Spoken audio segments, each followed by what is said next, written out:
সৌদিতে দীর্ঘদিন আত্মগোপনে থেকে দেশে ফিরে গ্রেপ্তার হয়েছেন স্বেচ্ছাসেবক লীগ নেতা সাদ্দাম হোসেন। সোমবার মধ্যরাতে হজরত শাহজালাল আন্তর্জাতিক বিমানবন্দর থেকে গ্রেপ্তার হন তিনি। সাদ্দাম হোসেন দেবিদ্বার উপজেলা সদরের উত্তর পাড়ার জামাল উদ্দিনের ছেলে। তিনি দেবিদ্বার উপজেলা স্বেচ্ছাসেবক লীগের সাধারণ সম্পাদক। পুলিশ জানায়, বৈষম্য বিরোধী ছাত্র জনতার আন্দোলন চলাকালে গত 4 ও 5 আগস্ট উপজেলার সদরে গুলিতে নিহত হন স্বেচ্ছাসেবক দলের নেতা আব্দুর রাজ্জাক রুবেল ও স্কুল ছাত্র সাব্বির হোসেন। এ দুটি হত্যা মামলা সহ সাদ্দাম হোসেনের বিরুদ্ধে থানায় 4টি মামলা রয়েছে। সরকার পতনের পর থেকে তিনি বিদেশে আত্মগোপনে ছিলেন, তাই তাকে গ্রেপ্তার করতে দেশের সব বিমানবন্দর স্থলবন্দরে তথ্য পাঠানো হয়।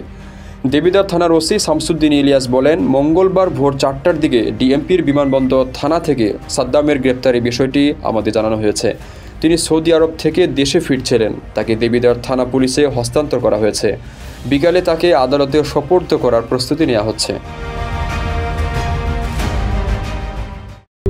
দেশের সবচেয়ে কম খরচে এবং সহজে বুকিং করুন প্রবাসীর হেলিকপ্টার।